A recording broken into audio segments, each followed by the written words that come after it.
Welcome to the Becoming You show, where limits get torched and possibility takes the mic.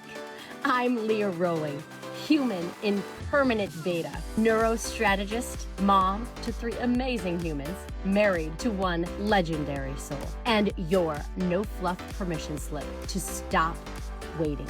Every week, we rewire brain patterns, smash hand-me-down mindsets, and dive into the daring, identity-shifting conversations most people dodge.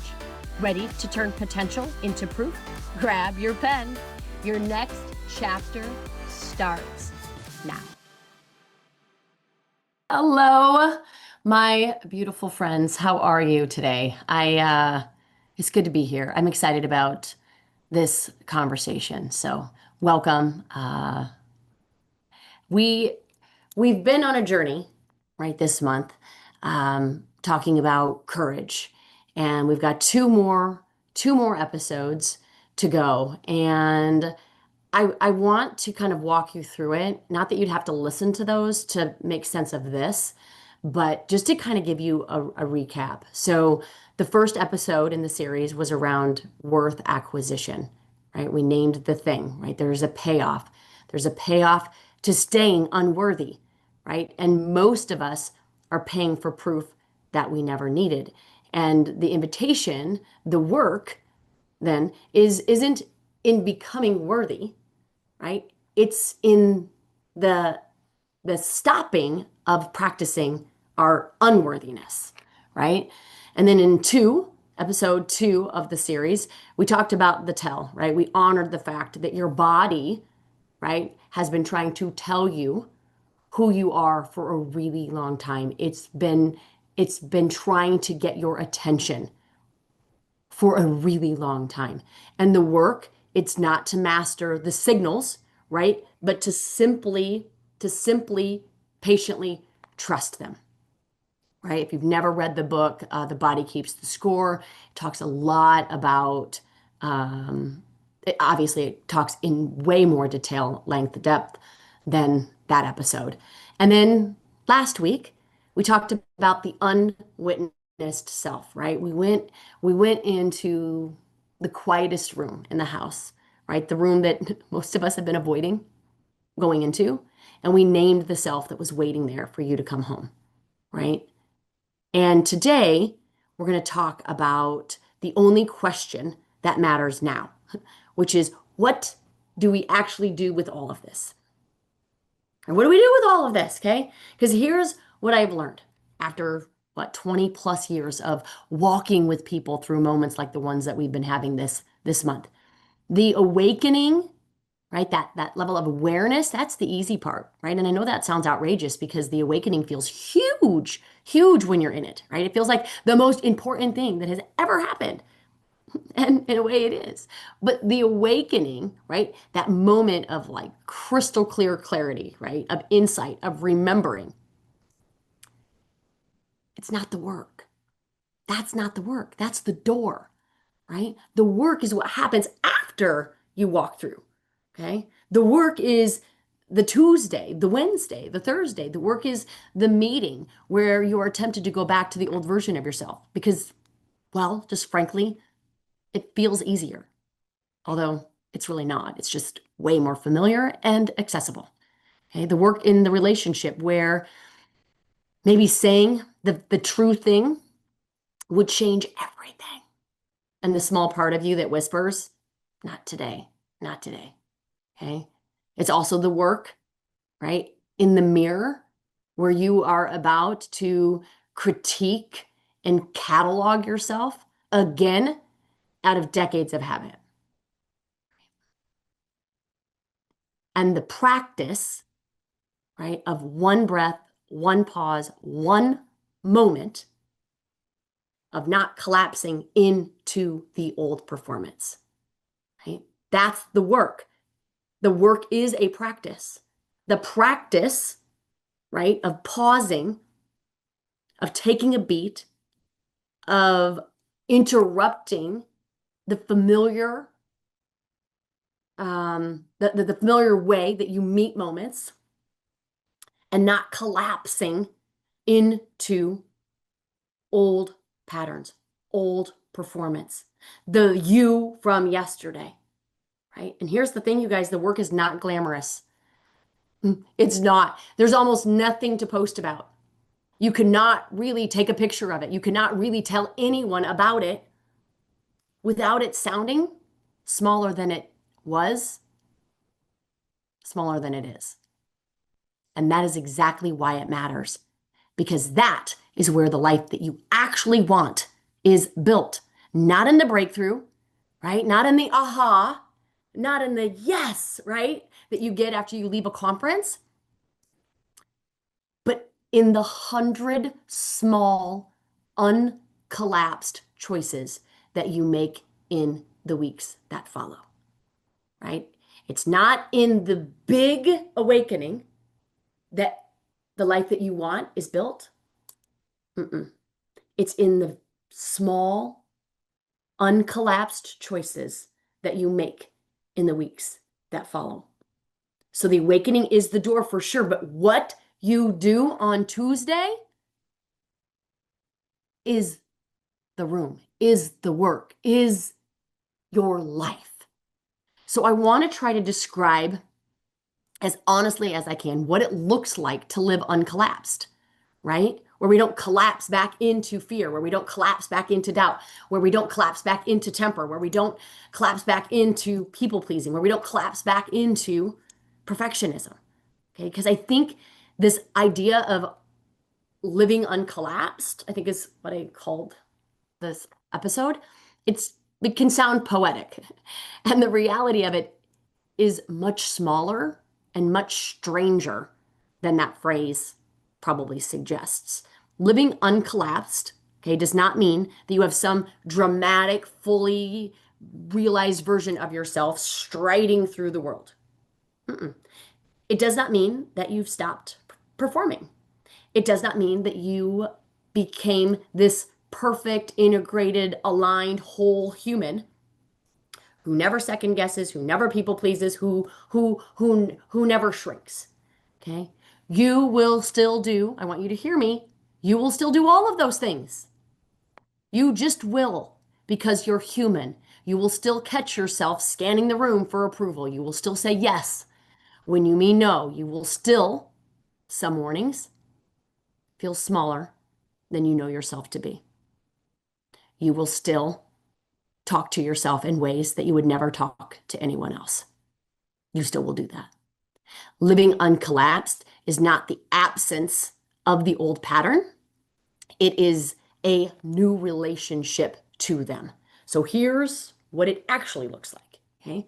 Living uncollapsed is the half-second pause before you answer, right? It's the half second in which you notice that the old version of you is about to speak. And you let that half second be enough to choose differently, right? To choose more consciously, to choose more compassionately, to choose more courageously. Sometimes you will choose differently. Sometimes you don't. But the pause is new. The pause is the work. Living uncollapsed is the moment you are in a conversation and you feel yourself starting to perform, right? Starting to package, starting to curate, starting to think about what you're going to say next so that you can sound smart or intriguing or interesting. And then you pause and you quietly, privately take yourself off the stage, right? This is nothing we announce, right? We don't make it a big thing. We just stop inside ourselves and return to the person that we actually are with full presence and engagement in that conversation. The shift is invisible, right? The shift is invisible to everyone in that room, but the shift is everything to you. Living uncollapsed is the email that you do not send because you realize in the second before you hit send that it was written by a version of you who was trying to be chosen, trying to be validated, trying to be right, right? And instead You write a shorter one, a truer one that you would not have been able to write a year ago. Living uncollapsed is the boundary that doesn't require a speech, right? The no that does not require 7 paragraphs of justification. It's just no, complete sentence, period. It's not loud, you guys. It's not dramatic. It it is mostly invisible to the world. It's living this way, living uncollapsed, living in conscious choice is not a personality trait. It's not a characteristic. It's a series of small and private returns to yourself over and over and over and over across the rest of your life. Many, many interruptions, many practices.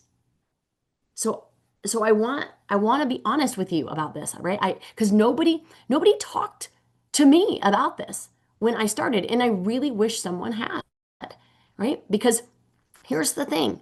Here's the thing. There are costs to living uncollapsed. There are costs to living with with a level of intentionality around conscious choice, choosing on purpose, acting from choice, not reaction, right? Real ones, real costs. And if you walk out of this series without knowing what they are, you are going to be blindsided by them. And you are going to wonder if you are doing it wrong. And you are not. Hear me say this, you are not doing it wrong, right? These costs, right, come with the territory. They come with the the the dismissal of not practicing unworthiness, right? They just come with the cost of not abandoning yourself. They come with the cost of you being the most you ever. There's a cost to that. No wonder. That's why we talked about, that in the first episode. It's no wonder that we just want to stay unworthy because as long as we're unworthy, we don't have these costs because remember, there was a payoff. There's a payoff to staying unworthy. So cost number one, some of your relationships are going to change, period. They just are. Not all of them, not most of them, but some. Because some of your relationships were built on a version of you, right? That was performing, that was pleasing, that made their life more comfortable. You traded your comfort for theirs. You traded your peace for theirs. Okay? And when you stop doing that, that contract changes. And not everyone signed up for the new contract, right? Some people will grow with you for sure. Those relationships will deepen in ways that you did not think were possible. You will find yourself in friendships that feel like coming home. You will be fine with the people that just walk on by because you no longer have to abandon yourself to keep them here. You no longer have to continue to lie and pretend and placate in order to have them like you. Let them walk. Let them walk. Right? Some people will quietly exit, some not so quietly. Some will become just more distant. Some will become more reactive. Some will tell you directly or indirectly that they like the old you better, and you don't have to be upset about that. Of course they did. That old version of you allowed for their peace, allowed for their comfort, allowed them to be whoever they wanted to be without any sort of consequence. Don't be blindsided by that. It's just information. It's not a problem to fix. It's not something that you even apologize for. It's just something that happens when you stop collapsing into who someone needed you to be. Okay? We got to know that that's a true and real cost. And I'm telling you, your biggest life deserves it. It's worth it. It's worth it. Okay? Cost two. Okay? You are going to feel a kind of loneliness that you've not felt before. And And this is important because it's going to feel like you're doing something wrong and you're not. Okay. The loneliness is not the absence of people. It is the presence of a self who has finally shown up and a world that has not adjusted to meet this new self where they actually live. There is a gap, but the gap is temporary. The gap is real. And in that gap, right, you may feel more alone than you have felt in years, even while you're becoming more of yourself than you have been in years. Sit in it. Do not try to fill it with old patterns. Okay? That gap is where your new life forms. Where your new life forms. Don't miss it. Don't try to fill it. Don't distract yourself. Buffer in it. Just allow it. Allow the loneliness to be there to meet yourself in it. At least for me, in that gap was when I became my best friend. In the loneliness, right? In that loneliness, I had me to turn to. I hadn't had me to turn to. I was available for everyone else, just not me. That relationship with myself is the most important thing for me. It's the most important thing. I would have missed it. I would have missed it if I had tried to fill the gap. I didn't know this, that I was blindsided by the gap. I don't want you to be blindsided when you come home to yourself. Okay, cost number 3.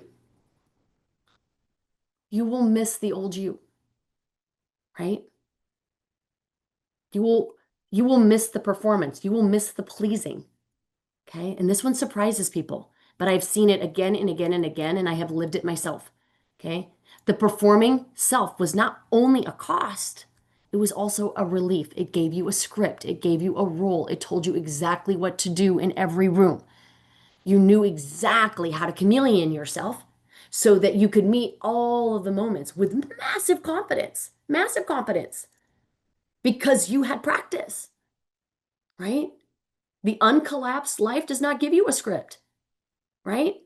It does not tell you what to do. It does not inform you of what version of chameleon you should be in any given moment, with any given person, in any given day, in any given time. The uncollapsed version of you keeps asking you to show up. It keeps asking you to listen. It keeps asking you to make real choices in real time without the safety of old patterns and old performance in your past to fall back on. And some days you will miss it. You will. You will miss the easiness of it or the perceived easiness of it. You will miss the familiarity of it. You will miss the certainty of it. You will miss knowing what to do. And that is not a sign that you're regressing. That is a sign that you are human. Let yourself grieve kind of that old self kindly, right? And then, as we talked about at the very beginning, choose different. Choose again to stay home. Choose again to say no. Choose again to hold your boundaries. Choose again to honor you. Choose again to get to know you in a world that would way better prefer you to know them. Okay? These costs, I'm sure there are more of them, but these costs, they do not mean that you've made the wrong choice. I think, at least for me, they meant that I made the real one. Okay? So I want to name um something, because the costs are real for sure, but the graces are so much more real. Okay? This is the grace that nobody promises. Nobody sells these because they are almost impossible to describe. But they are the reason the whole thing is worth it. Okay?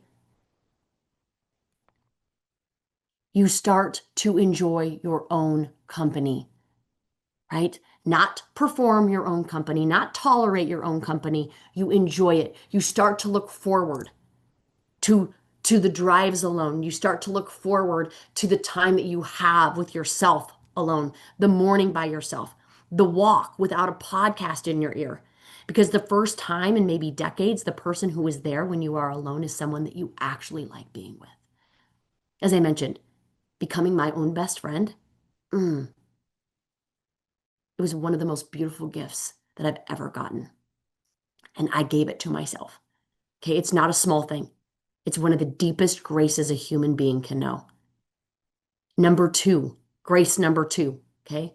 That is one of the deepest graces a human, right, can know. It's that your yes and your no come from the same place, right? Before, when you were performing, your yes and your no were coming from different selves, right? Your yes was coming from the part of you that wanted to be liked. Your no was coming from the part of you that was too exhausted to say yes one more time. Uncollapsed, they come from the same place, the same quiet, steady, knowing place. And because they come from that same place, they start to feel different to you, right? And they start to feel different to the people around you because you aren't lying anymore. People can feel the difference between a yes that costs you nothing and a yes that is offered because someone else needs it. Does that make sense? And when your yes and your no are integrated, people finally get to meet you, the real you.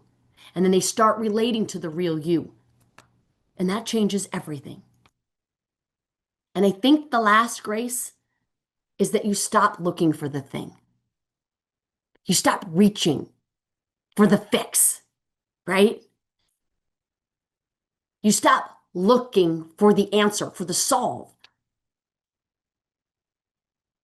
You stop outsourcing your worth. And I didn't see this one coming. And I spent years looking for the thing, the next book, the next course, the next teacher, the next breakthrough that would finally complete me, right? And then one day I realized that I was not looking anymore. That no one was coming to save me because I didn't need saved, right? And again, I wasn't looking anymore because not because I had found it, but because I had stopped believing that it existed outside of me. The thing was never a thing. The thing was a relationship. And the relationship was the one that I had been avoiding my entire life. And that relationship was the one with me, right? The one that was always waiting for me to come home. And when you stop looking for the thing, your whole life opens up. You still grow, you still learn, you still read the books, but you read them differently. You read them from an already arrived self, not the still searching self. You don't read the book in hopes that by the time you flip to the last page, you're going to be fixed and you're going to be finally worthy enough to go into the world and do big things. And when you don't read it from from that context, the way you read it changes, right? You were never actually looking for answers. What if that was true? What if you were just looking for permission to stop looking, right? So in episode 2, I gave you a question. What would you do if you knew you were worthy? Right? That question is still the question, and I want you to keep asking it. But for the uncollapsed life, the integrated life, the life after the awakening, that Tuesday, that Wednesday, that Thursday, right? That there's a micro practice, there's a micro pause. Okay? There's another question that starts to kind of rise underneath it, and I want to offer it to you today. And that is, what does the already worthy self do next? Okay, not how do I become worthy, not how do I prove it, not how do I finally meet it and feel it and read about it and no. Right? What does the already worthy self do next? Okay? What does that self do? And when you ask it that way, you start to notice something pretty cool, right? The already worthy self does not have the same to-do list as the trying to prove itself does. They want different things. They move at different speeds. They say yes and no to different things. The already worthy self is slower, more discerning, less desperate, more generous, more patient, less urgent, more rested. They do not need to win the meeting. They do not need to be the smartest person in the room. They do not need to convert every moment into proof of their value. They don't need to outsource themselves. They don't need to hide. They don't need to dim themselves. They do not need to wait to be chosen, because they stopped asking the question of whether or not they're worthy of being chosen a long time ago. They just do what's next cleanly, simply, from a very settled place. And when you ask, what does the already worthy self do next over and over, right? At the meeting, in the conversation, in the mirror, in the planning of your life, you start to build a whole life out of uncollapsed choices. That is the integration. That is the becoming. That is what we have been working toward all month. All month. So if you are interested, one, in taking this work, taking these questions and really exploring them, right? Not just philosophically as you listen on your walk or folding your laundry or wherever you are meeting this conversation at, but practically. I want to join you I want to invite you if you're not already to join the lab. Join our community. There's a link below in the podcast, but it's important work. Your life is important. It is the most important thing. A lot of people think that time and money are our biggest assets. Some people might even argue that our mind, our brain is the biggest asset, but it isn't. Your biggest asset is your life and how you live it. And if you are not living it intentionally and consciously and courageously, you are living it in default. And I want more for you. And I think probably if you ask deep down, you want more for you. We explore that more, right? Not as a theory, but as a practice in the lab. And so we hope that you will join us in there. It's a beautiful, amazing community of people. And if you're listening to me and you're in it, you know it. So until next time, my beautiful friends, have a most amazing, beautiful day. Go be courageous. Keep asking yourself the question, what would I do next if I was already worthy? It's worth asking and asking and asking and asking. Okay, till next time, my friends, have a beautiful one. Take care. Bye. If this episode cracked something open, good. Let it. And then head to leahrollingcoaching.com and grab the tools to rewire the story and reclaim your future. It is yours. And then share this with someone who's still waiting to be chosen, still waiting for permission, and remind them they don't need a breakthrough, that they are the breakthrough. Until next time, my beautiful friends, invest in you and keep becoming.